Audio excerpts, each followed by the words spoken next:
Selamat siang, saudara-saudara yang terkasih, sahabat-sahabat semua. Semoga sehat-sehat selalu. Ya, saya senang sekali pada kesempatan sore hari ini boleh bertemu di dalam Zoom ini untuk men-sharingkan pengalaman dan pemahaman saya mengenai Tuhan. Dengan tetap disadari sebetulnya kita manusia berbicara tentang Tuhan itu ya ini nampak-nampaknya ya hanya mungkin Tuhan tertawa di atas sana ya ketika mendengarkan saya berbicara begini ya. Mungkin dia Tuhan akan berpikir kamu sok tahu aja lah ya gitu ya. Tapi ya bagaimanalah sejauh Tuhan sendiri menyatakan dirinya, mewahyukan dirinya dalam sarana yang dia percaya, yang dia pilih untuk berkomunikasi dengan manusia, yaitu kitab suci, maka saya mencoba untuk menggali kitab suci untuk apa? Untuk mencoba berbicara mengenai satu aspek dari Tuhan yang seperti sudah kita ketahui bersama. Semoga Tuhan akan mengampuni saya kalau apa yang saya katakan ini nanti tidak berkenan di hadapan Tuhan atau malah membuat kesesatan-kesesatan yang luar biasa di antara teman-teman. Tuhan sendiri nanti akan yang akan mengontrol dan mengendalikan itu. Ya. Baik, teman-teman yang terkasih, kali ini saya diminta untuk bicara mengenai sebuah tema yang judulnya itu Allah pemurah atau pemarah itu. Deket-deket ya, nah pemurah dan pemarah itu sebetulnya deket-deket itu ya. Kadang-kadang saya tadi baca itu lihat apa yang ada di, saya kok bacanya jadi pemurah gitu, bukan pemarah gitu ya. Baik, saya share screen saja ya supaya bisa lebih terkontrol pembicaraan saya supaya tidak kemana-mana.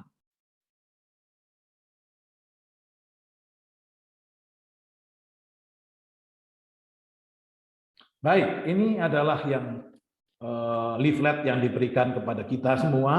Judulnya Allah Pemarah, syukurlah pakai tanda tanya sehingga bukan sebuah pernyataan tetapi sebuah pertanyaan. Artinya orang bertanya itu berarti ada sebuah keraguan apakah begitu ya. Dan di balik ini nampaknya memang ada keraguan apakah Allah itu pemarah atau salah ketik atau bagaimana ini. Mestinya pemurah atau pemarah. Tema seperti ini ya merupakan sebuah resiko yang dialami oleh banyak umat beriman. Ya. Emang kenapa itu saya tulis? Kalau Allah pemarah pun emang kenapa itu saya gitu ya? Siapa kita itu kok harus memprotes Tuhan itu? Kalau dia marah ya mau-maunya dia lah gitu ya. Itu kesimpulan yang nanti mungkin harus kita pegang juga ya. Nah, sejak Konsili Vatikan kedua, boleh saya katakan begitu ya, sejak Konsili Vatikan kedua, orang-orang Katolik itu dihimbau, diajak untuk banyak membaca kitab suci sendiri. Ya. Dulu mendengarkan kitab suci itu dari para pastor yang kemudian menyampaikan homilinya dan seterusnya, tapi tidak pernah membaca sendiri. Ya. Nah, ajakan Konsili Vatikan kedua ini untuk mengajak supaya orang-orang Katolik mulai lagi membaca sendiri, ini secara diam-diam tidak disadari, ini sebetulnya akan membawa sebuah resiko. Ya. Karena apa resikonya? Karena kalau kita dibiarkan membaca, orang Katolik dibiarkan membaca teks kitab suci itu sendiri, maka dia akan bertemu dengan banyak teks, ya, dengan bertemu dengan banyak teks yang sebetulnya hampir tidak pernah diwartakan di dalam mimbar khotbah. Ya. Nah ini resikonya seperti itu. Kalau gereja mengajak semua umat beriman, orang Katolik membaca kitab suci, maka dia akan lahap semua, ya toh? Dari awal sampai akhir, apalagi dengan gerakan-gerakan yang ada sekarang ini.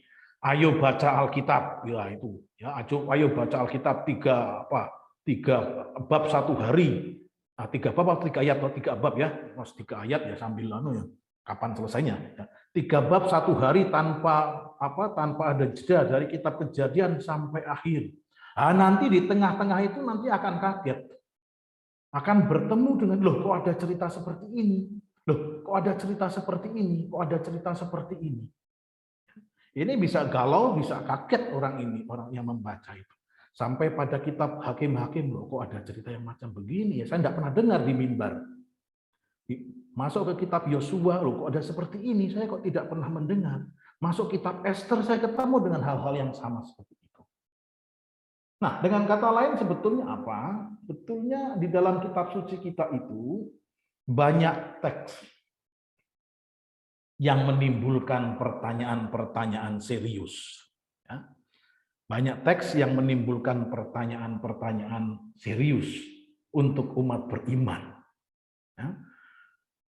Apalagi bagi kita umat Katolik yang baru dilepaskan, kalau boleh, dilepas dari kendali untuk membaca kitab suci sendiri, seperti itu. Ya. Nah, saya mengambil contoh teks seperti ini misalkan. Ya. Saya ambil contoh teks yang seperti ini. Ya. Saya ambil dari 1 Samuel 15 ayat 2. Beginilah firman Tuhan semesta alam. Aku akan membalas apa yang dilakukan orang Amalek kepada orang Israel, karena orang Amalek menghalang-halangi mereka ketika orang Israel pergi dari Mesir. Jadi pergilah sekarang, kalahkanlah orang Amalek, tumpaslah segala yang ada padanya, dan janganlah ada belas kasihan kepadanya. Bunuhlah semuanya, laki-laki maupun perempuan, kanak-kanak maupun anak-anak yang menyusu, lembu maupun domba, unta maupun keledai. Mungkin orang yang membaca di sini ini lalu mulai kaget, loh kok seperti ini, ada kata seperti ini ya.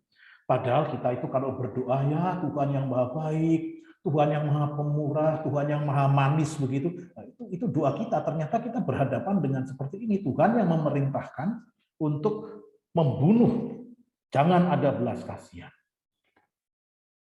Kekagetan. Ya. Lalu kalau kita pernah dengar lagu ini ya, lagunya Boney M itu ya. Lagu Boney M yang judulnya By the Rivers of Babylon itu, pernah dengar ya, tahun 70-an mungkin sangat sukses seperti itu dan kita senang menyanyikan. Kita tahu diambil dari Mazmur 137 itu, dan kita hanya menyanyikan bagian pertama sampai ayat 4 kalau tidak salah. Tapi kalau kita ke bawah, kita ketemu teks seperti ini. Masih 137 ini. Hai putri Babel yang suka melakukan kekerasan, berbahagialah orang yang membalas kepadamu perbuatan-perbuatan yang kau lakukan kepada kami. Berbahagialah orang yang menangkap dan memecahkan anak-anakmu pada bukit batu. Wah, ini apa ini teks seperti ini? Dalam Mazmur tanggapan pasti tidak akan disebut ini seperti ini. Tidak ada. Ya. Sebuah teks yang lagi-lagi terselip di sebuah Mazmur yang sangat terkenal, ternyata memuat teks yang kutipan yang seperti ini. Kita bisa lihat lagi. Kalau kita cerita tentang Simpson ya, Hakim-Hakim 16 ayat 30. Hakim-Hakim 16 ayat 30. Itu ada teks seperti ini. Berkatalah Simpson, biarlah kiranya aku mati bersama-sama orang Filistin ini. Lalu membungkuklah ia sekuat-kuatnya. Maka rubuhlah rumah itu menimpa raja-raja kota itu dan seluruh orang banyak yang ada di dalamnya, yang mati dibunuhnya pada waktu matinya itu. Yang mati dibunuhnya pada waktu matinya itu lebih banyak daripada yang dibunuhnya pada waktu hidup. Nah, ini teks kelihatannya seperti ini, tetapi kalau kita perhatikan dan kita renungkan, ini teks seperti ini apakah kalau sekarang ini apa tidak ditemukan dalam orang-orang yang membawa bom kemana-mana itu? Itu kan kata-katanya biarlah aku mati bersama-sama dengan mereka ini. Ya toh? Ini apakah tidak menginspirasi bom bunuh diri seperti ini, teks seperti ini. Ya. Nah, ini ada di dalam kitab Hakim-Hakim tentang Samson, ya, yang kita sudah sangat kenal ceritanya. Dan kita tahu ini apa? Ini adalah 911, ya. Twin Tower 911 dari WTC itu, dan kita tahu bahwa di balik itu, di balik peristiwa seperti ini juga ada teks-teks kitab suci. Maka sebetulnya kalau kita mau jujur, teks-teks kitab suci yang bernada keras, bernada membunuh, bernada penuh kekerasan seperti itu ada di, boleh dikatakan, di banyak tradisi-tradisi religius. Bukan hanya Katolik, bukan hanya Kristen, bukan Yudaisme, tetapi kita tahu di dalam tradisi Islam itu juga ada teks-teks yang seperti ini. Dan kita bisa membayangkan ketika teks-teks penuh kekerasan seperti itu, yang dikatakan atas nama Tuhan, ya atas nama Allah sendiri, lalu itu diperintahkan kepada para pengikutnya untuk dilakukan. Ini bisa dibayangkan sebetulnya kengerian-kengerian yang bakal terjadi. Dan ini semuanya sudah disadari sejak awal. Nah, ada beberapa macam sebetulnya ya. Banyak teks-teks teror seperti itu yang terdapat di dalam kitab suci, dan sebetulnya kita bisa pilah-pilah. Ya, kita bisa pilah-pilah. Ada teks yang menceritakan kekerasan, entah kekerasan manusia seperti tadi dalam Mazmur 137, ya, orang-orang yang menginginkan supaya anak-anak bayi-bayi dibanting ke batu seperti itu, atau Allah yang juga justru memerintahkan untuk terjadinya atau untuk melakukan kekerasan, itu bisa terjadi juga, ya. Ada cerita-cerita seperti itu. Ya. Kemudian ada juga cerita-cerita yang memang melibatkan Allah yang memicu kekerasan, terjadinya kekerasan. Jadi ada banyak macam sebetulnya. Kalau kita membuka teks kitab suci, itu ada berbagai macam kekerasan yang muncul di sana, siapapun subjeknya, apapun alasannya, dan bagaimanapun bentuknya. Ya. Hampir itu, kalau seorang ahli mengatakan, kalau kita seringkali mungkin menuduh atau menyalahkan saudara-saudara Muslim karena teks Al-Quran itu banyak mengandung seperti teks seperti ini. Seorang ahli setelah mempertimbangkan dan memperbandingkan itu mengatakan bahwa sebetulnya Alkitab Kristiani itu jauh lebih banyak mengandung teks-teks kekerasan dibandingkan Al-Quran. Jauh lebih banyak seperti itu. Ya. Nah, tetapi kenapa reaksi-reaksi orang Kristiani itu tidak seperti itu, ya, tidak seperti saudara-saudara lain, minta maaf ini, ya, yang mungkin mengumbar cukup kekerasan. Ada sesuatu memang yang bisa kita lihat. Nah, para saudara yang terkasih, fokus kita pada kesempatan pertemuan yang 2 jam ini, walaupun kita mempunyai banyak cerita di sini ini, ya, banyak cerita sebetulnya, kita hanya akan mefokuskan pada satu hal, yaitu Allah yang pemarah. Gambaran mengenai Allah sebetulnya. Ya. Jadi walaupun ada banyak sebetulnya cerita mengenai kekerasan yang ada di dalam Alkitab, sore ini kita hanya akan bicara satu poin saja, yaitu tentang gambaran Allah yang dirumuskan dengan rumusan ini. Allah yang pemarah, atau kalau dalam livret kita, Allah pemarah, tanda tanya. Nah, jadi saya batasi supaya tidak terlalu meluas, ya. Nah, teman-teman, sebetulnya ya, kalau gambaran dari Alkitab itu ternyata bisa sampai ke sini, atau Alkitab bisa menggambarkan Allah yang pemarah, maka itu sebetulnya problem itu bukan hanya sekarang. Ya. Bukan hanya sekarang, tetapi problem ini sudah muncul sejak awal kekristenan, kalau boleh dikatakan begitu. Sejak awal kekristenan itu sebetulnya sudah muncul. Abad kedua, ya sekitar tahun 150-an begitu, seorang yang namanya Markion yang saya sebut ini sudah mempersoalkan. Apa yang dipersoalkan? Dia merasa bahwa ketika dia membaca perjanjian lama dan membandingkannya dengan perjanjian baru, dia merasa kok sepertinya Allah dalam perjanjian lama dan Allah dengan perjanjian baru itu berbeda. Ya, ini kesimpulan, bukan kesimpulan, ini adalah pertanyaan Markion ini. Ketika dia, mungkin sebagian dari kita bertanya juga, saya sering kali juga ditanya begitu. Ya. Kok Allah perjanjian lama itu sepertinya Allah yang keras, Allah yang kejam, Allah yang sadis, Allah yang pembalas dan macam-macam seperti itu dibandingkan dengan Allah perjanjian baru, yaitu Bapa Tuhan kita Yesus Kristus yang pemurah, yang baik hati dan seterusnya. Pertanyaan seperti ini muncul juga zaman sekarang. Ya, sering disampaikan kepada saya pertanyaan seperti itu. Ya. Tapi pertanyaan ini sebetulnya sudah muncul sejak zaman dulu. Nah, Markion ini rupanya berpikir lebih berani daripada sebagian dari kita. Sebagian dari kita itu bertanya begitu, ya sudah, pokoknya ya ada jawabnya ya syukur, kalau tidak ada jawabnya ya sudah, biar mau apa lagi. Kita juga belum tahu bagaimana. Hanya tinggal pertanyaan tanpa jawab. Markion pada zaman itu, ya, abad kedua, setelah dia berpikir begitu, dia berkesimpulan, wah ini kalau begitu ada dua Allah.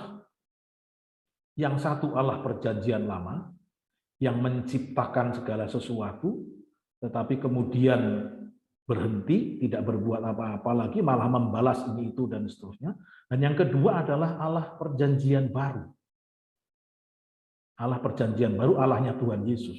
Ini dua Allah yang berbeda.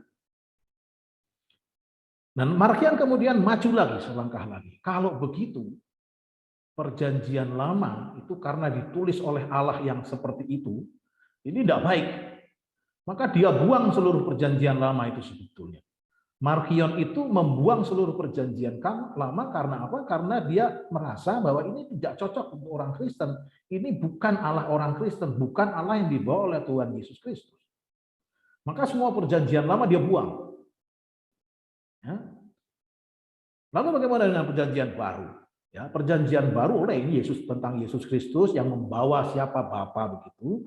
Tetapi ketika Markion menelusuri, dia juga melihat bahwa di dalam beberapa tulisan perjanjian baru itu ada nada-nada yang seperti terlalu banyak dipengaruhi oleh perjanjian lama. Maka oleh karena itu, Markion membuang beberapa tulisan perjanjian baru juga. Dia akhirnya hanya mengakui 11 tulisan, yaitu 1 Injil Lukas, hanya Injil Lukas, dan 10 surat Rasul Paulus.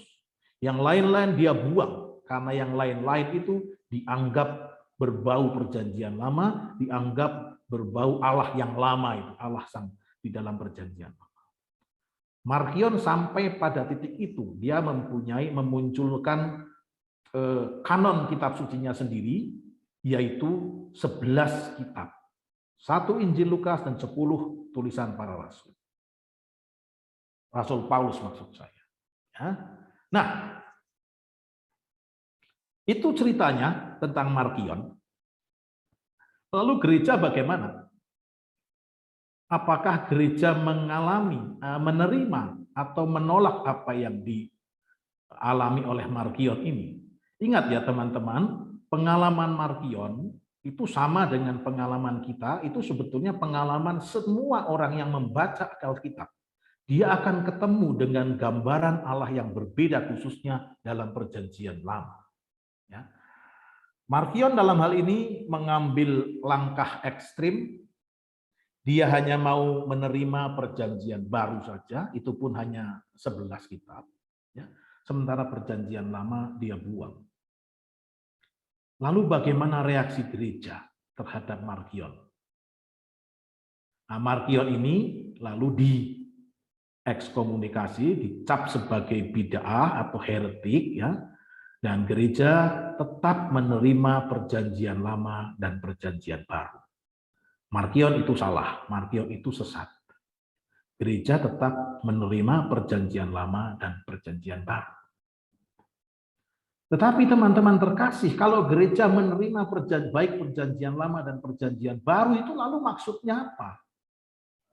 Ya tidak lain dan tidak bukan bahwa gereja itu dengan penuh kesadaran mau menerima ketegangan.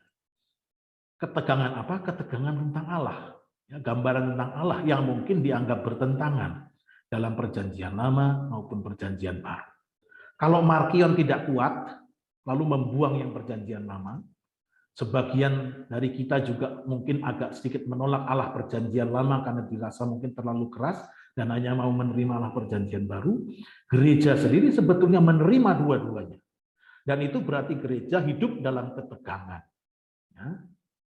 Ini, gereja sendiri memilih hidup dalam ketegangan, saya tulis di sini, bahwa dia hidup, gereja hidup, menerima apa yang ada di dalam perjanjian lama maupun dalam perjanjian baru. Allah yang mungkin kesannya itu keras, atau juga Allah Bapa Tuhan kita Yesus Kristus. Nah ini. Nah, jadi gereja sebetulnya dengan menerima perjanjian lama dan perjanjian baru, gereja sebetulnya menerima ketegangan itu. Bisa muncul persoalan bahwa Allah itu dianggap sebagai Allah yang keras, Allah yang mungkin kejam, itu seperti itu. Lalu apa yang terjadi? Kalau kita perhatikan, seperti tadi sudah saya katakan, teks-teks seperti itu, teks-teks yang menimbulkan pertanyaan macam begitu karena gambaran tentang Allah yang agak aneh, itu sebetulnya juga agak sedikit bukan meragukan, tetapi mempersoalkan kitab suci. Kok namanya kitab suci, kok isinya seperti itu? Ya. Padahal kalau kita membaca surat Rasul Paulus kepada Timotius bab 3 ayat 16 itu yang saya tulis di situ, ya. Surat Rasul Paulus bab 3, 2 Timotius bab 3 ayat 16 yang saya akan bacakan di sini, ya. Lalu kita menemukan bahwa ingatlah juga, ya, segala tulisan yang diilhamkan Allah, memang bermanfaat untuk mengajar, untuk menyatakan kesalahan, untuk memperbaiki kelakuan, dan untuk mendidik orang dalam kebenaran. Nah, ini teks-teks yang kekerasan seperti ini bagaimana bisa mendidik orang dalam kebenaran? Ini malah menyesatkan mungkin bagi sebagian orang. Ya. Maka teman-teman, Bapak Ibu, para saudara dan sahabat semua, kita sudah saya singgung bahwa kalau kita meneliti leksionarium, bacaan pertama, bacaan kitab suci yang dibacakan dalam perayaan Ekaristi, kita tidak akan pernah menemukan teks-teks yang bernuansa kekerasan tadi. Maka tadi saya mengatakan, ya, orang Katolik itu mulai menjadi kritis dan bertanya mengenai Allah yang pemarah dan seterusnya itu karena apa? Karena mereka mulai membaca sendiri.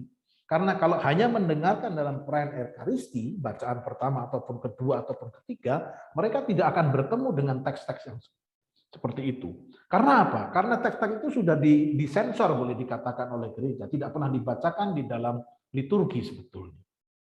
Ya. Teks-teks seperti itu tidak pernah dibacakan di dalam liturgi resmi gereja. Maka dalam arti tertentu, sebetulnya ya, kitab suci yang diwartakan di dalam liturgi oleh gereja itu agak sedikit berbeda dengan kitab suci yang kita punya karena sudah disensor dengan beberapa teks yang agak mungkin bisa menjadi sandungan. Ya. Nah, teman-teman, ini yang latar belakangnya, ya. Latar belakang yang bisa saya sampaikan. Nah, kita sekarang maju langkah, ya. Spontan kita tidak nyaman, ya, dengan gambaran Allah yang tadi saya kutip itu 3 dan banyak sekali sebetulnya. Ya. Karena apa? Karena kita sudah mempunyai gagasan dasar tentang Allah. Ya. Kita sudah dalam pendidikan kita tuh sudah mendapatkan gambaran Allah itu seperti apa. Allah yang baik, Allah yang manis, Allah yang mendengarkan, Allah yang setia, Allah yang menolong, dan seterusnya. Tidak pernah ada gambaran Allah yang buruk, tidak pernah. Ya. Bapak Ibu mengajari kita berdoa selalu bagaimanapun juga Allah itu maha baik. Ya. Katekis begitu. Dalam khotbah-khotbah selalu dimunculkan. Tidak pernah ada yang mengatakan atau mengajarkan Allah itu jahat. Tidak ada. Maka ketika kita sendiri bertemu dengan teks-teks seperti itu, berontak kita. Ini apa kok begitu?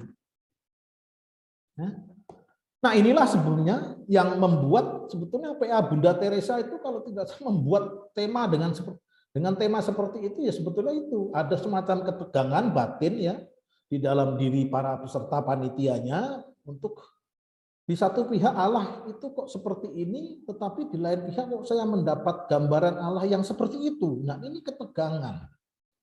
Ya, ketegangan tertentu, dan ini sekali lagi ini ketegangan yang sangat umum, semua orang pasti punya ketegangan seperti itu. Kadang-kadang ketegangan itu bisa bukan terwujud ya, tetapi terbuktikan. Artinya begini, saya mengaku sejak kecil mendoakan bahwa Allah itu baik, Allah itu penolong, Allah itu, tetapi pengalaman saya kok tidak ya. Kok ada banyak hal dalam diri saya yang rasa-rasanya kok Allah tidak seperti baik yang digambarkan. Nah, ini pengalaman kita akan Allah itu akan selalu penuh dengan ketegangan seperti itu. Nah, pada kesempatan ini kita akan coba ya bagaimana kita mesti menghadapi teks-teks seperti itu. Ya, bagaimana kita bisa menghadapi teks-teks yang seperti itu.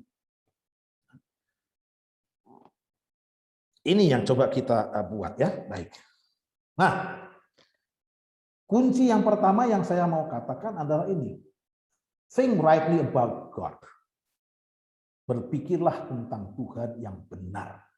Berpikirlah yang benar tentang Allah. Ya. Karena apa ini nanti? Pandangan kita tentang Allah itu akan mempengaruhi hidup kita. Nah, ya. Kalau seandainya kita itu berhadapan dengan Allah yang penghukum, Allah yang kejam, Allah yang menindas begitu, itu cara hidup kita juga paling akan terpengaruh. Kita akan penuh ketakutan seperti itu untuk hidup seperti itu. Takut jangan-jangan ini, jangan-jangan itu, jangan-jangan ini, jangan-jangan itu. Maka penting sekali dalam hidup beriman itu mempunyai gambaran tentang Allah yang tepat atau yang kurang lebih tepat lah. Karena kalau seandainya itu tidak tepat, itu kita bisa merasakan bahwa akan terpengaruh hidup kita itu. Ya, misalkan saja ya, saya hidup di seminari. Ya. Hidup di seminari itu bertemu dengan banyak frater-frater, ya memang frater-frater saja isinya ya. Itu seringkali dalam wawancara ini kok orang ini kok ketakutan ya, nggak pernah berani. Kalau ditanya ya diam-diam saja. Setelah ditelusuri, rupanya dia punya masalah dengan ayahnya. Dia punya ketakutan dengan ayahnya. Gambaran tentang ayahnya itu menakutkan. Dan itu terpengaruh dalam kehidupan. Dia kurang bebas, kurang berani karena merasa seolah-olah ditindas atau bagaimana. Nah, maka penting untuk hidup beriman yang sehat, yang sehat dan membahagiakan, penuh sukacita, kita perlu tahu gambaran Allah yang tepat. Ya. Mungkin sebagian kita sudah tahu lah, kita Allah yang tepat itu seperti itu. Tetapi kita de facto terganggu dengan beberapa teks, beberapa gagasan yang menunjukkan bahwa Allah itu kok seperti itu. Allah yang keras, Allah yang pembalas, Allah yang penuntut dan macam-macam. Ya. Nah, kita mencoba sekarang untuk mengklarifikasi ya bagaimana kita bisa berpikir tepat tentang Allah. Ya. Nah, dari mana kita tahu gambaran tentang Allah? Dari mana kita bisa mendapatkan gambaran tentang Allah? Dari dalam Alkitab. Maka kita mencoba bagaimana melihat Alkitab itu. Kita tahu bahwa Alkitab itu adalah bagaimanapun kesaksian akan pewahyuan atau pernyataan diri Allah. Ya, kitab suci itu, Alkitab itu adalah kesaksian akan pernyataan diri Allah di dalam sejarah. Nah, sekarang kita lihat bagaimana kitab suci. Oke.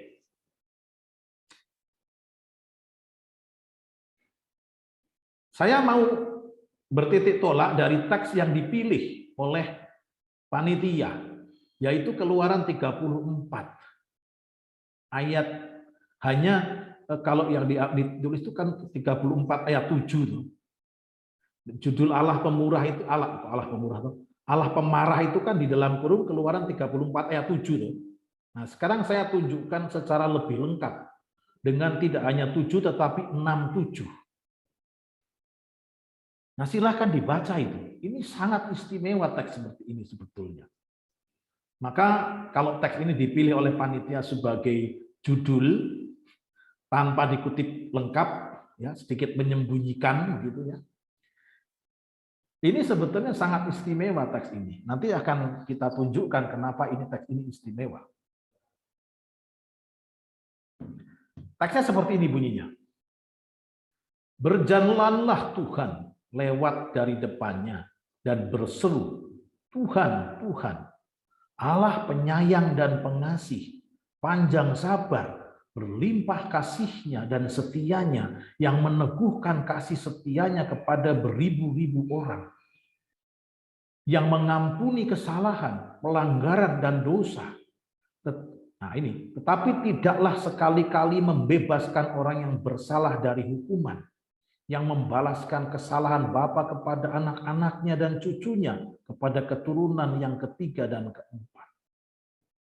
Mana yang dipersoalkan? Yang dipersoalkan sebetulnya adalah bagian ini.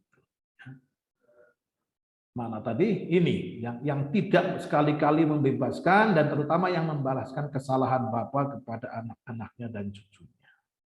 Tapi Bapak Ibu, saudara-saudara, mari kita lihat lagi gambaran tentang Allah ini ya.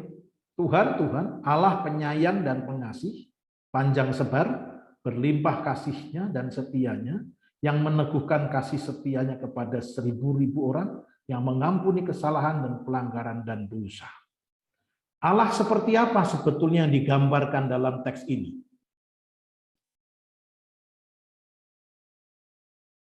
Coba, ini kalau kita membaca teks seperti ini, Allah seperti apa ini Bapak Ibu? Silahkan di-unmute dan jawab saya. Allah macam apa ini? Silahkan mic-nya di-unmute, boleh. Langsung jawab saja, tidak ada masalah. Supaya saya juga boleh mendengar. Allah macam apa? Allah yang Maha Rahim, Pastor Indra. Allah yang Maha Rahim ya, kalau kita baca seperti ini. Ya. Ya. Apalagi Allah yang macam apa? Yang bermasalah mungkin di sini yang saya warna merah ini ya. Yang membalaskan kesalahan Bapa kepada anak-anaknya. Tapi kalau kita lihat ini semuanya luar biasa. Mari kita lihat, coba ini. Nehemia 9:17 teksnya. Coba dilihat. Saya mau tunjukkan itu. Nehemia 9 ayat 17.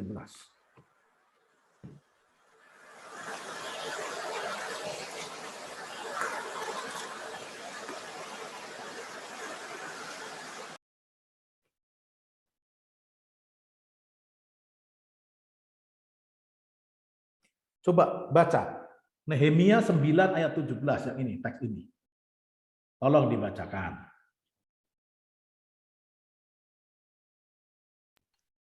Saya bantu ya Romo. Silahkan, makanya silahkan, tolong. Mereka menolak untuk patuh dan tidak mengingat perbuatan-perbuatan yang ajaib yang telah kau buat di antara mereka. Mereka bersih tegang leher, malah berkeras kepala untuk kembali ke perbudakan di Mesir. Tetapi Engkaulah Allah yang sudi mengampuni, yang pengasih dan penyayang, yang panjang sabar dan berlimpah kasih setianya. Engkau tidak meninggalkan mereka. Lihat muncul kata-kata apa itu? Pengasih, penyayang, panjang sabar, berlimpah kasih setianya. Ya. Mazmur 86, coba dilihat. Mazmur 86, ayat 15 itu.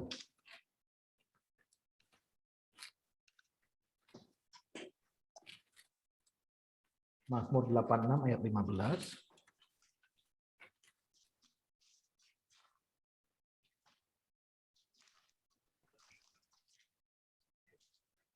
Tetapi Engkau ya Allah, ya Tuhan, Allah penyayang dan pengasih, panjang sabar dan berlimpah kasih dan setia.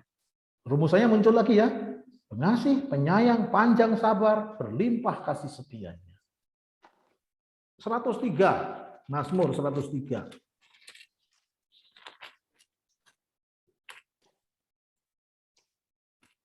Ayat 8 itu.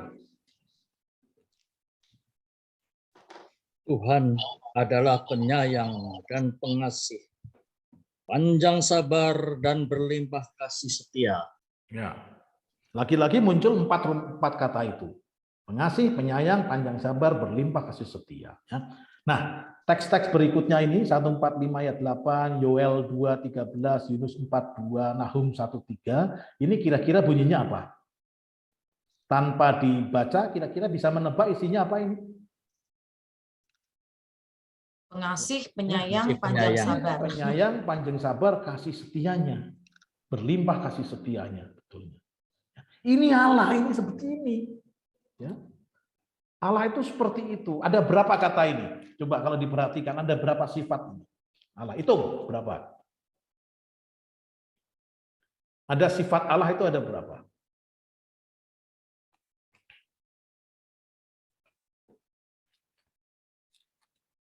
Ada berapa? 5 ya Romo? 5? Banyak ya? Makanya berapa? Lebih. Habis pada nggak mau buka mute-nya Romo. Ya sudahlah. Saya berani salah Romo. Oh iya, nggak apa-apa. Izin. Ya nggak apa-apa. Ya. Coba. Nah, ini apa teks ini? Ya. Coba dibaca bab 33 ayat 13. Coba dibaca. Keluaran pasal 33 ayat 13. Jadi sebelum ini. Sebelum Yahya bicara ini. Keluaran 33 ayat 13. Ini suaranya Musa. Musa minta apa di sana?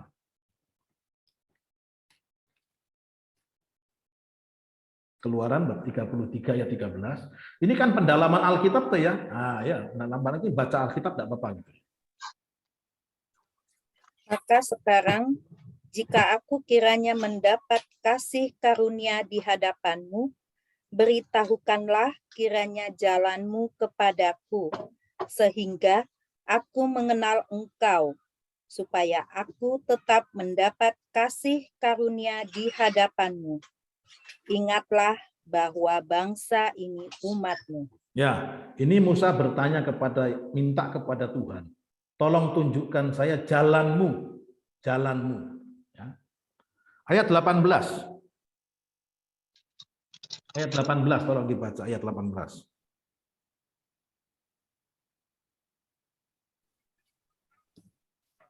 Apa yang diminta Musa pada ayat 18? Tetapi jawabnya, perlihatkanlah kiranya kemuliaanmu kepadaku. Nah, ini Musa meminta apa? Musa minta supaya dia boleh memandang Allah. Apa jawabannya pada ayat 20? Lagi firman-Nya, engkau tidak tahan memandang wajahku, sebab tidak ada orang yang memandang aku dapat hidup. Nah, ini adalah jawaban Tuhan. Kamu tidak bisa kalau memandang wajahku. Ya, tetapi kalau pertanyaanmu, tunjukkan jalanmu, nah itu yang diberikan pada bab 34 ayat 6-7. Jalan Tuhan untuk berhadapan dengan manusia itu adalah ini. Allah itu adalah yang Tuhan, penyasih, penyayang, panjang sabar, dan seterusnya. Ada berapa itu Bapak Ibu? Dihitung-hitung tadi nggak jelas berapa ya toh? 5. Nah, 5 ya toh. Kalau kita menengok tradisi Yahudi, orang-orang Yahudi itu menemukan di situ 13. Itu 13 disebut dengan the 13 attributes of God. 13 ciri Allah dalam bergaul dengan manusia. Ini. Ini. 13 ciri Allah dalam bergaul dengan manusia itu seperti ini. Tuhan. 2. Allah. Ini memang agak sedikit aneh. Penyayang jelas kita ketahui. Pengasih, panjang sabar, berlimpah kasih, berlimpah setia, ini 8, meneguhkan kasih setianya kepada beribu orang 9, yang mengampuni kesalahan 10, mengampuni pelanggaran 11, mengampuni dosa 12, yang tidak membebaskan orang yang bersalah dari hukuman 13. Ada 13, ini menurut tradisi Yahudi. Keluaran 34 ayat 6 sampai 7 itu merupakan gambaran jelas mengenai ciri-ciri Allah dalam bergaul dengan manusia. Ini yang disebut dalam Keluaran 33:13 tadi, ketika Musa mengatakan, tunjukkanlah jalanmu kepadaku. Ya, ini jalan Tuhan kepada manusia itu adalah seperti ini. Tuhan adalah tetap Allah ketika manusia belum berdosa. Tuhan. Yang kedua, ini adalah Allah ketika manusia sudah berdosa, tetap Allahnya. Kemudian yang ketiga adalah Allah sebagai yang maha kuasa. Kemudian berikutnya lebih mudah kita, penyayang, pengasih, panjang sabar, berlimpah kasih setia, berlimpah kasihnya, berlimpah setianya, yang meneguhkan kasihnya, yang mengampuni kesalahan, mengampuni pelanggaran, dan mengampuni dosa, dan tidak membebaskan orang dari bersalah dari hukuman. Artinya apa? Orang bersalah dihukum atau tidak? Dihukum, Ya, tetap dihukum. Orang bersalah. Kalau di sini Tuhan mengampuni kesalahan, itu tidak berarti bahwa orang yang diampuni kesalahan itu tidak dihukum. Itu dua hal yang berbeda ya. Mengampuni itu satu hal, menghukum itu hal yang lain. Tidak bisa itu semua. Ya. Maka bahwa ini menurut saya, coba bayangkan kalau ada kesalahan orang dibiarkan tidak dihukum, itu bagaimana, apa yang terjadi? Orang berbuat salah, tapi dibiarkan saja, tidak ada yang tidak terjadi apa-apa, tidak dihukum. Bagaimana kira-kira? Nggak berubah orangnya. Orangnya nggak akan berubah. Semakin berani ya kan? Iya. Berbuat salah lagi. Karena apa? Kacau. Ya, karena itu. Maka dihukum itu adalah sebuah tuntutan. Allah harus menghukum. Supaya apa? Supaya orang, ya ini demi keadilan ya, saya katakan hukuman itu perlu demi keadilan. Karena korbannya itu, masa ya korbannya sudah cedera, rugi banyak, orang yang itu biarkan saja. Ya. Hukuman itu juga menunjukkan bahwa dosa itu atau kesalahan itu jahat dan sungguh berbahaya dan menghancurkan. Jangan sampai itu terjadi. Ya, kalau perkosaan misalkan dibiarkan saja, itu bisa kita bayangkan bahwa masyarakat akan kacau seperti itu.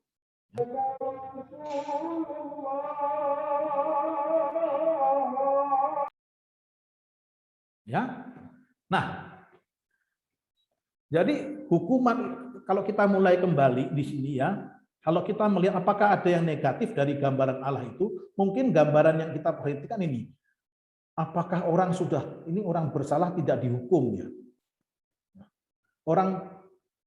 Ini Tuhan justru tidak akan membiarkan orang yang bersalah tanpa dihukum. Karena apa? Itu demi keadilan. Kalau tidak kacau. Ya. Menunjukkan bahwa dosa itu jahat dan berbahaya. Di dalam kehidupan masyarakat kita sebetulnya sama. Ya. Masyarakat kita sebetulnya sama. Ya. Efek jera itu sebetulnya mau menunjukkan bahwa kejahatan tertentu itu sungguh jahat dan berbahaya bagi masyarakat. Maka harus ada hukuman. Kalau tidak ya kacau. Nah, prinsipnya mata ganti mata, gigi ganti gigi. Ini artinya apa ini? Coba, mata ganti mata, gigi ganti gigi. Ini apa yang mau dihindari sebetulnya?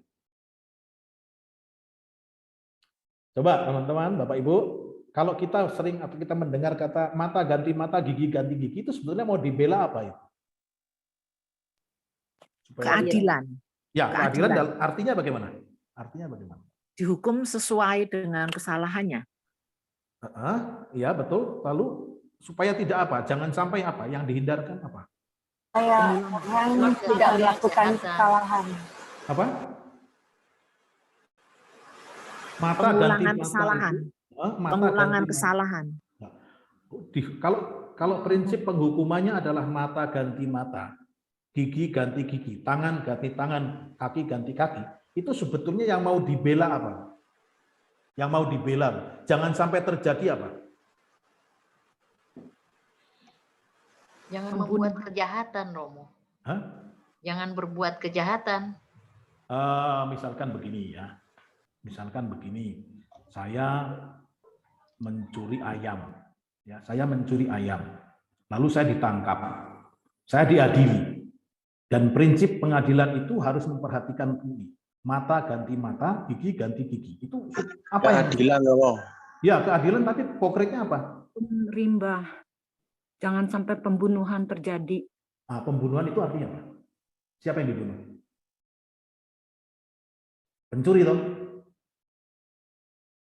Pencurinya yang dibunuh ya?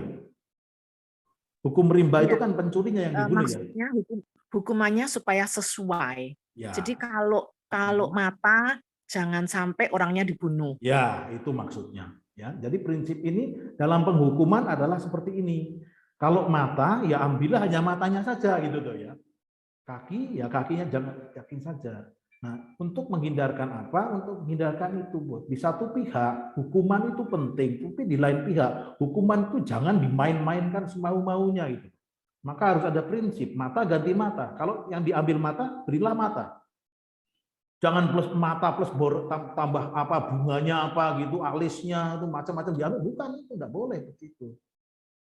Ya. Nah ini, jadi kita perlu melihat hukuman Allah itu dalam rangka ini. Kalau kita melihat Allah menjatuhkan hukuman tertentu di dalam 10 perintah Allah, waktu itu kita bicarakan juga, toh. Kita bicarakan dalam 10 perintah Allah, hukumannya adalah hukuman mati. Kenapa hukuman mati? Allah membiarkan hukuman mati justru karena ini. Persoalannya itu serius. Untuk menunjukkan bahwa dosa-dosa dan kejahatan itu semua berbahaya dan serius. Ya. Nah, ini mudah-mudahan lalu memberikan inspirasi sampai di sini ya, kelihatan beberapa soal ini. Apakah thinking rightly about God, berpikir yang benar tentang Allah, itu kita mesti akhirnya berpikir secara seimbang. Di dalam tradisi Yahudi yang tadi sudah kita lihat, Allah itu adalah Allah yang seperti ini. Allah yang penyayang, pengasih, panjang sabar, berlimpah kasih setianya, dan seterusnya, dan seterusnya. Nah, kalau seandainya kita menemukan di dalam beberapa teks tindakan Allah yang keras dan seterusnya, ini perlu kita tempatkan dalam kerangka seperti ini. Ya, saya ambil contoh di sini sekarang. Nih, sikap dasar Tuhan kepada manusia adalah tadi. Pengasih, penyayang, panjang sabar, dan kekal abadi, kasihnya kekal abadi, setianya. Ya, kemudian beberapa itu. Nah, kalau kita lihat, silahkan dilihat teks ini. Di sini tidak ada syaratnya. Artinya begini, tidak dikatakan siapa Tuhan itu. Tuhan itu adalah Tuhan Allah penyayang, pengasih, dan seterusnya. Kalau kamu setia padaku, tidak ada di situ. Ya. Tetapi ini adalah sifat Allah dalam dirinya sendiri. Artinya apa? Artinya ini adalah sikap mendasar, bukan soal tawar-menawar. Tapi kalau nanti kamu atau kita atau orang-orang umatnya itu tidak mentaati, lalu jatuhnya pada hukuman itu, karena ini sudah sesuatu yang disepakati, aturan-aturan adat Tuhan itu. Ya. Jadi di sini tidak ada syarat. Tuhan tidak mensyaratkan. Sikap pengasih, penyayang, panjang sabar, kekal abadi kasih setianya, ini diberikan kepada semua orang. Yang kedua, dan ini saya kira yang harus kita perhatikan. Ini sebetulnya menunjukkan kuasa Allah, bahwa Allah itu berkuasa. Dia tidak dipengaruhi, oh karena Israel itu baik sama saya, umat saya, ya sudah kita kasih bonus begitu. Enggak, siapapun ini akan terjadi. Ya. Bahkan kepada, kalau kita membaca kitab Nabi Amos, bisa dibuka kitab Nabi Amos itu misalkan.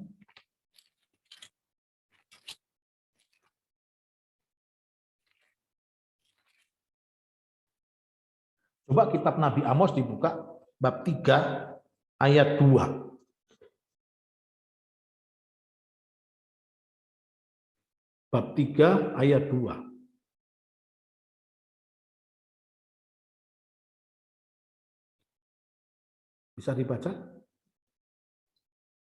Hanya kamu yang kukenal dari segala kaum di muka bumi. Sebab itu aku akan menghukum kamu karena segala kesalahanmu. Ya, itu kira-kira artinya apa? Ya coba.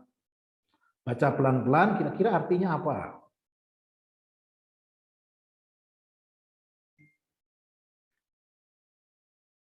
Artinya apa, Ibu? Yo, mumpung di-unmute, silahkan. Membaca teks kitab suci itu seperti itu sebetulnya. Apa yang tertulis itu sebetulnya maksudnya apa? Kalau kita bisa menangkap, lalu bisa menerapkan. Kalau tidak, nanti susah. Hanya kamu yang kukenal dari segala kaum di muka bumi. Sebab itu, aku akan menghukum kamu karena kesalahanmu. Artinya apa itu? Hanya kamu yang kukenal dari segala kaum di muka bumi. Ini yang dikatakan tentang Israel ya, Israel. Israel adalah satu-satunya bangsa pilihan Allah. Ya. Ya toh? Satu-satunya bangsa pilihan Allah. Oleh karena itu, bangsa pilihan, bahwa Israel satu-satunya bangsa pilihan itu tidak berarti kalau bersalah diampuni, tidak. Tetapi bahwa kalau bersalah dia akan dihukum berat. Karena dia tahu persis aturan-aturannya. Sudah dicintai, sudah dikasihi, tetapi masih melakukan kesalahan, maka hukumannya ini dikatakan aku akan menghukum kamu karena segala kesalahan. Tidak peduli siapa bangsa Israel, kalau salah akan dihukum. Nah, ini sering-sering Allah yang menghukum seperti itu lalu dianggap salah. Padahal Allah yang menghukum itu sebetulnya yang salah bukan Allah, tapi adalah umatnya. Dia menghukum, Allah menghukum itu sesuatu yang sangat, apa ya istilahnya itu sangat panjang, sangat wajar. Ya. Nah, teman-teman sekalian, sikap dasar Allah itu yang Maha Pengasih, Penyayang, Maha Rahim tadi sudah dikatakan, itu kalau kita membaca seluruh narasi Perjanjian Lama, lalu kita akan ketemu dengan kisah seperti ini. Dari awal sampai akhir itu adanya seperti itu. Ya. Oke, mari Kejadian 3. Coba kita lihat judulnya apa Kejadian 3 itu. Untuk saya tunjukkan saja bagaimana sikap Allah atau sifat Allah itu sejak awal secara konsisten muncul di sana. Penampilan kitab suci itu bagaimana kitab suci menggambarkan Allah itu sangat konsisten. Sangat konsisten. Kejadian 3, apa judulnya? Manusia jatuh ke dalam dosa. Nah, ini dosa pertama ya, Bu ya. Ini adalah dosa. Tapi baca Kejadian 3:15. Kejadian 3:15. Aku akan mengadakan permusuhan antara engkau dan perempuan ini, antara keturunanmu dan keturunannya. Keturunannya akan meremukkan kepalamu, dan engkau akan meremukkan tumitnya. Ya, keturunannya akan meremukkan kepalamu. Ini adalah sebetulnya pengharapan masa depan, ya, bahwa nanti pada suatu saat, walaupun manusia sudah jatuh dalam dosa, tetap ada pengharapan pada suatu saat nanti keturunan manusia akan meremukkan kepala setan, kepala ular itu. Ada dosa, ada pengharapan. Ya. Kejadian pasal 4. Coba lihat judulnya apa itu.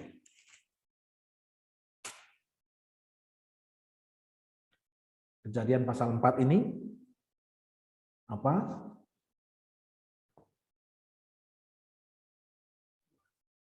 Kain dan Habel. Sudah tahu ceritanya ya Kain dan Habel ya? Siapa membunuh siapa itu? Hah? Kalau di Alkitab saya, Kain membunuh Habel. Di Alkitab teman-teman gimana? Sama?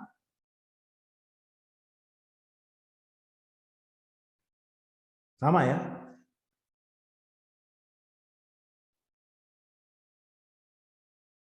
Nah, kemudian ya Kain lari, gitu. Kain lari karena kemudian dia dikatakan dikutuk oleh Tuhan. Kemudian Kain mengatakan ini pada ayat 13 ya.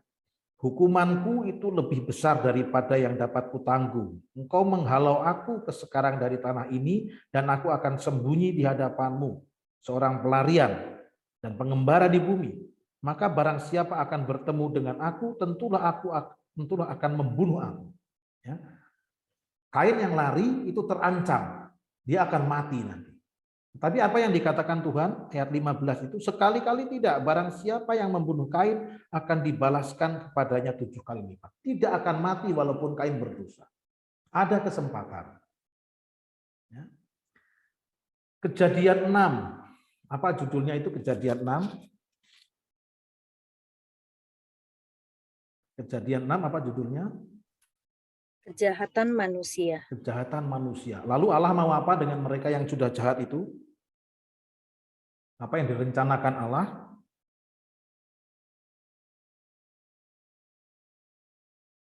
Ayat 7, apa yang dikatakan pada ayat 7?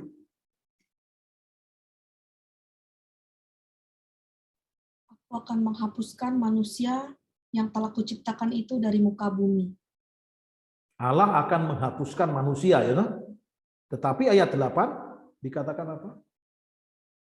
Tetapi Nuh mendapat kasih karunia di mata Tuhan. Ya, Nuh masih dikasih karunia. Artinya umat manusia itu tidak dihancurkan begitu saja karena kejahatannya, tetapi masih diberi kesempatan lewat satu keluarga yaitu Nuh.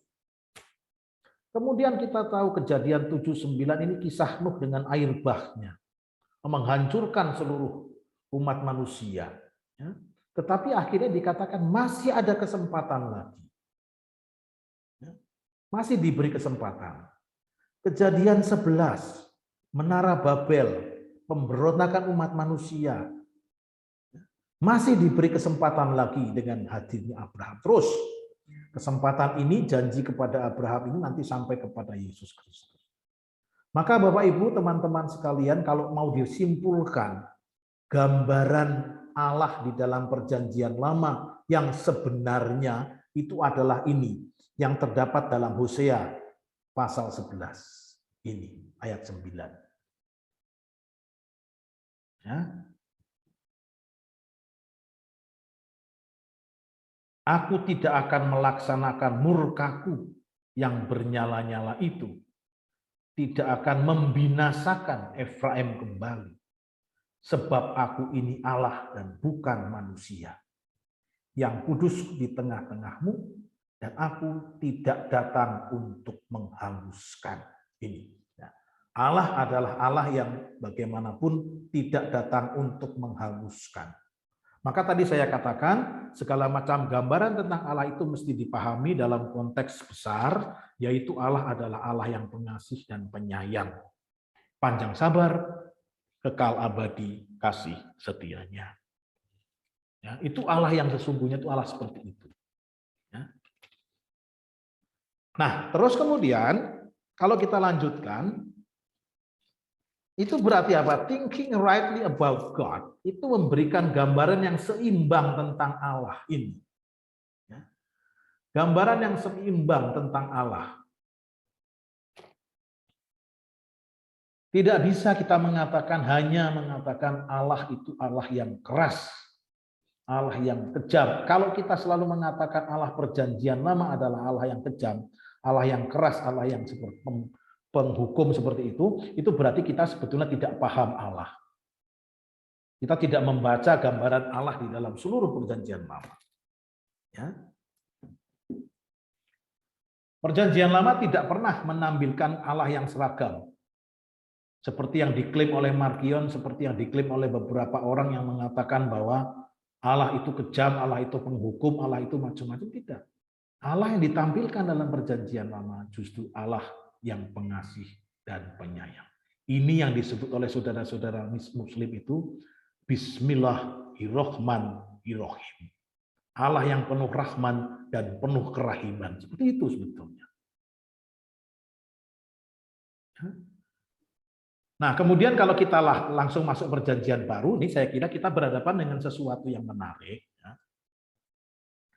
Oke lah, wujud kerahiman Bapa Allah itu sebetulnya Yesus. Dan Yesus ini salah satu ajarannya yang sangat istimewa adalah membiarkan, ketika dia mengajarkan satu doa kepada kita, satu-satunya doa itu adalah doa Bapa kami. Menyebut Allah sebagai Bapa. Artinya apa menyebut Allah sebagai apa? Kita sebagai orang-orang Kristen, pengikut-pengikut Yesus, diberi kesempatan, yaitu diberi kemungkinan untuk memanggil, menyebut Allah sebagai Bapa. Ya. Tetapi jangan lupa ini, Allah adalah Bapa, itu tidak menghilangkan jati diri Allah sebagai Allah. Dia tetap Allah yang jauh, yang tidak terpahami. Maka kalau kita menyembah Allah dan Bapa Tuhan kita Yesus Kristus, sebetulnya kita menyembah harus menyadari dua hal. Allah adalah tetap Allah. Dengan segala nuansa-nuansa yang kejam, ya bukan kejam ya, keras, yang tertib, disiplin, dan seterusnya, penghukum, seterusnya. Tetapi di satu pihak dia adalah Bapa. Nah, seringkali yang terjadi apa? Seringkali yang terjadi kita menekankan terlalu Allah itu sebagai Bapa, lupa kalau dia adalah tetap Allah yang seringkali bertindak tidak dipahami. Ya. Nah, inilah yang mungkin bagi kita seringkali menjadi persoalan, ya, bahwa menganggap Allah terlalu keras seperti itu sebetulnya itu bukan soal terlalu keras. Seperti tadi saya katakan di depan itu Allah pemarah. Emang kenapa kalau Allah pemarah? Allah punya hak untuk marah. Seperti itu. Ya. Nah, pewahyuan Yesus Kristus menunjukkan kepada kita bahwa Allah itu adalah juga Allah yang menjadi Bapa kita. Nah, Bapa itu adalah semua ada di sana. Kehangatan, cinta kasih, pengampunan, dan seterusnya.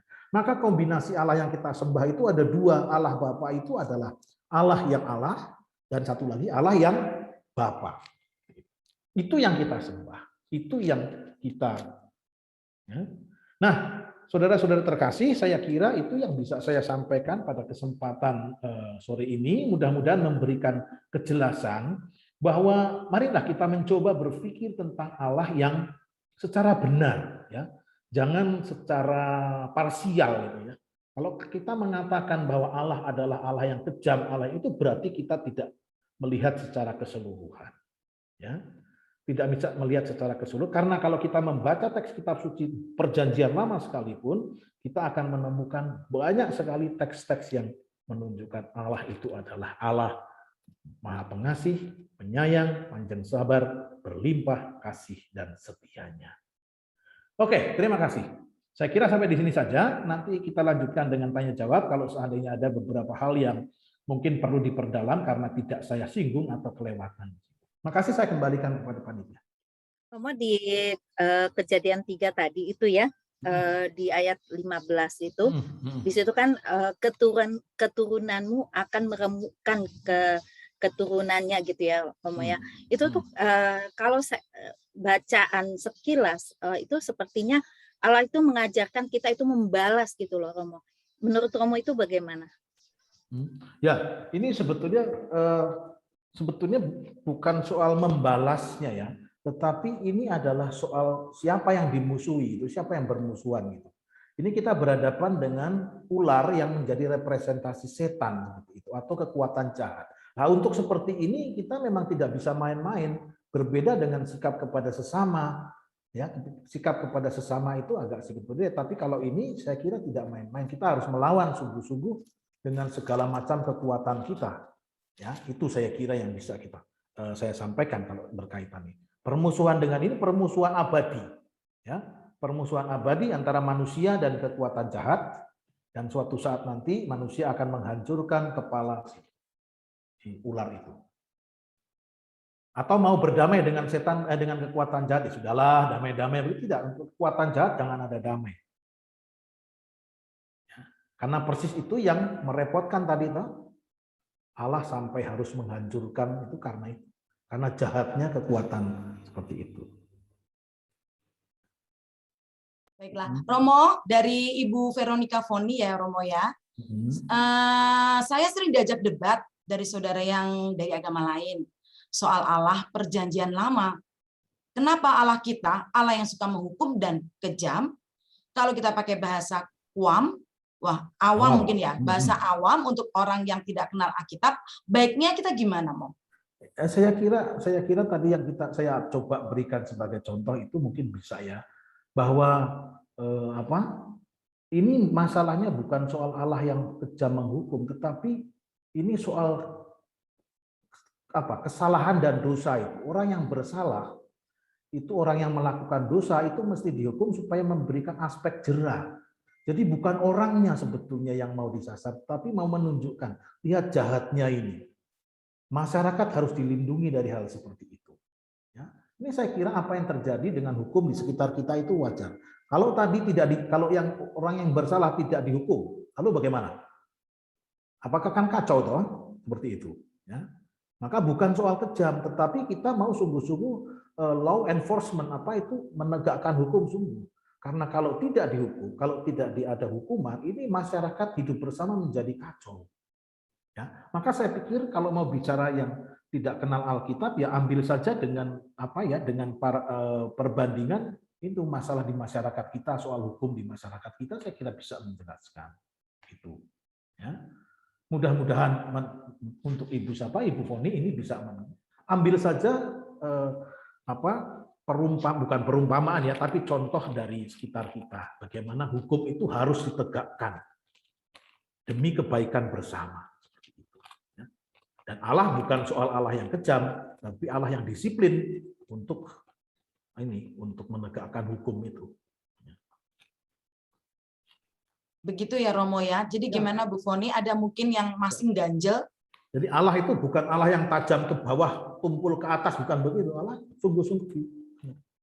Ini kita tahu bahwa ini repot ya kalau seandainya orang kacau balau, hukum tidak jalan, itu kacau balau itu. Semoga membantu ya Ibu Foni ya. Untuk selanjutnya masih ada pertanyaan lagi di chat. Setelah mendengarkan pengajaran dari Romo, mohon pencerahannya. Apakah calon umat atau umat baru dianjurkan boleh baca Perjanjian Lama? Dan yang kedua, diajak ikut PD Persekutuan Doa. Bagaimana menurut Romo Indra ini dari Pak Maksanto ya? Ya, ini ya boleh-boleh saja lah asal ada pendampingan, karena bagaimanapun juga kan orang tidak bisa dilarang ya, malah kepengen baca biasanya. Calon umat itu kepengen baca, sregep. Umat-umat yang calon umat, apalagi yang pindahan dari tempat lain seperti itu, biasanya lebih sregep, lebih rajin membaca daripada kita. Kita itu jarang membaca. Coba kalau ada umat kalau mau dibaptis itu, wah saya sudah baca semua Alkitab ini. Apakah kita sudah? Oh saya bahkan belum nih. Padahal mereka sudah. Ya, toh sering. Karena apa? Karena mereka dalam taraf mencari, maka digali segala macam. Maka ya biarkan saja menurut saya, nanti asal ada, kalau ada pertanyaan baru kita coba untuk jawab. Persoalannya di situ sebetulnya.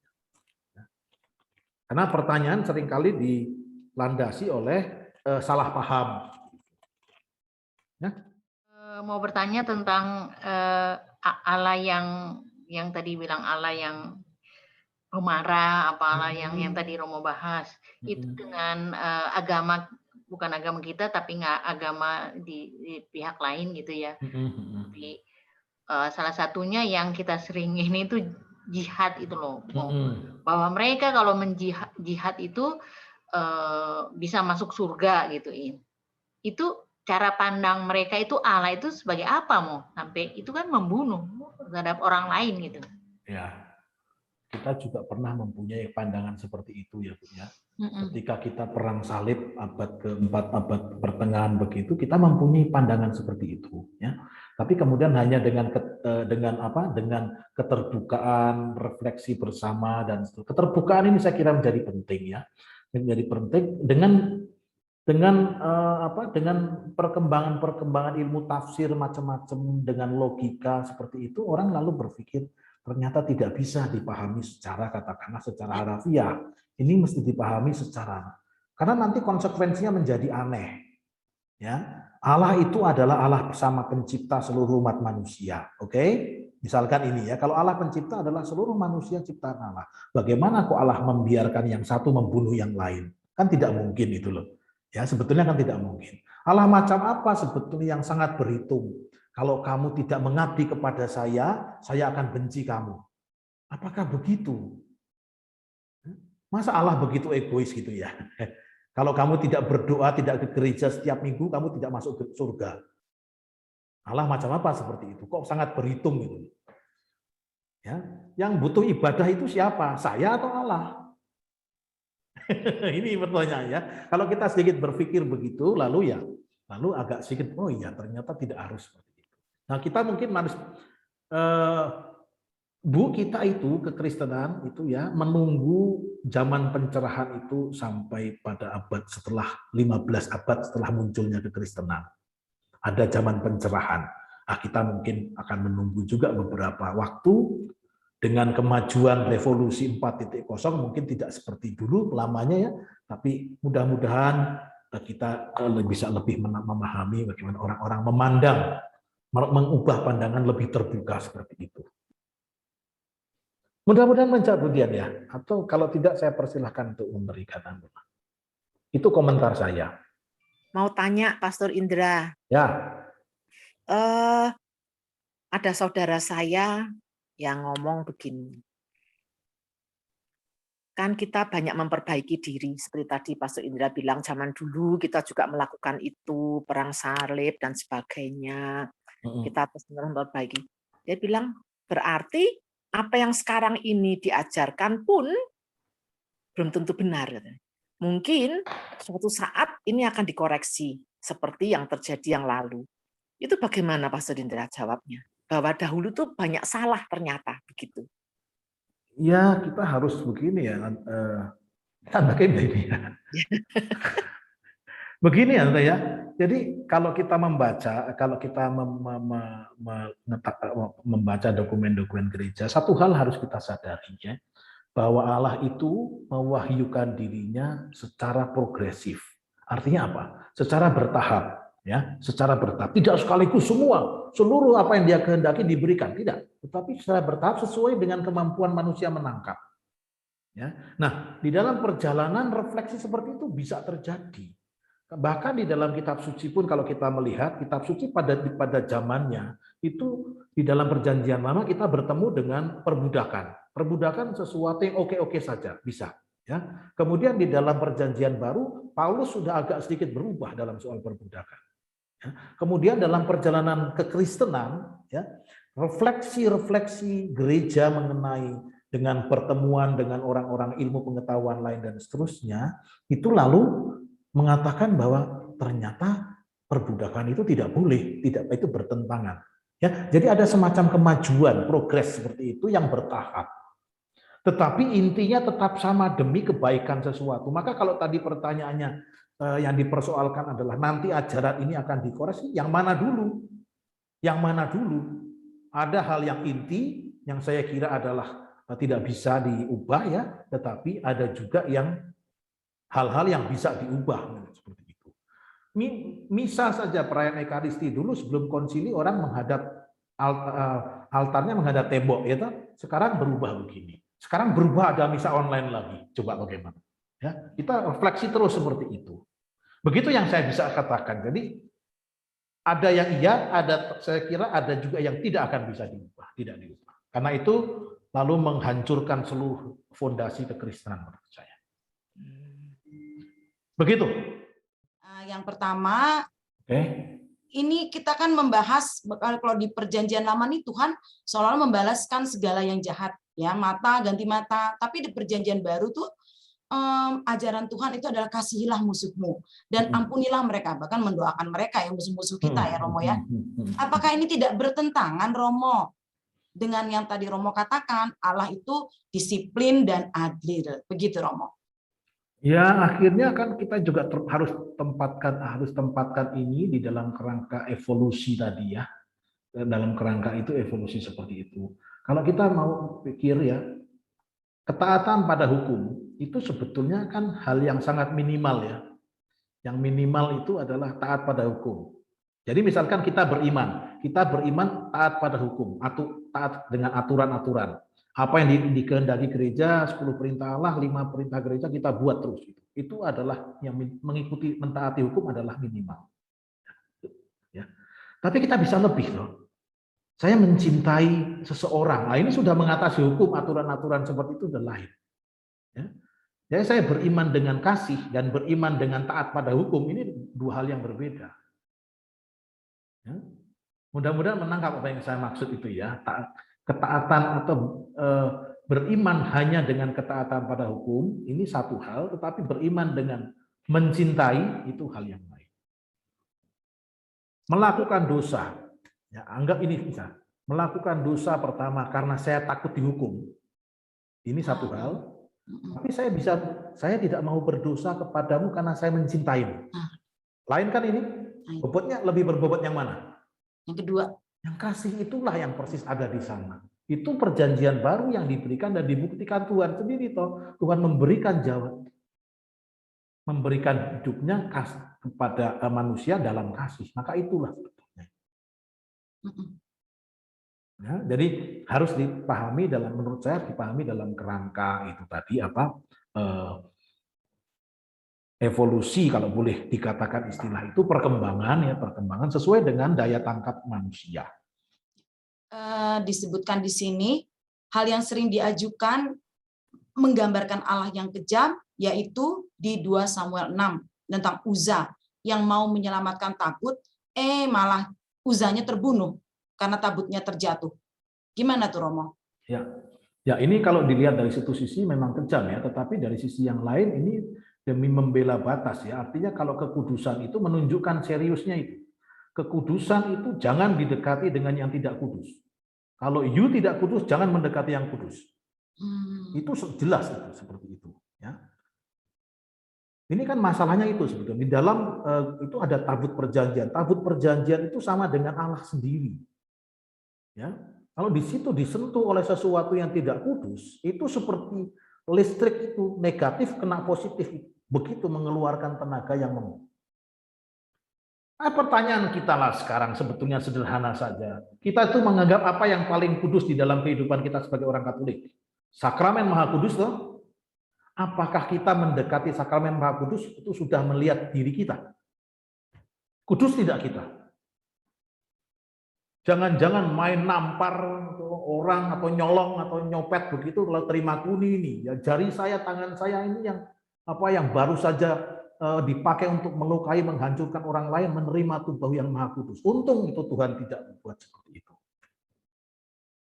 Nah ini contoh seperti ini justru mau menunjukkan. Ini yang kudus itu jangan dicampur dengan yang tidak kudus ya. Ini serius ini. Pak Rudi, begitu jawaban saya. Mudah-mudahan membantu ya. Ini menunjukkan keseriusan. Kejamnya itu, istilah kejam itu menunjukkan serius masalahnya. Jangan main-main dengan Tuhan seperti itu. Ya. Tapi berat sekali memang sebetulnya ya Romo ya, bahwa memang sebetulnya kita kalau membaca memang harus hati-hati ya Romo ya. Karena kalau menafsirkan sendiri-sendiri, kita ditanya sama yang sebelah, nggak siap, malah kita nanti jadi pindah. Seperti itu ya Romo.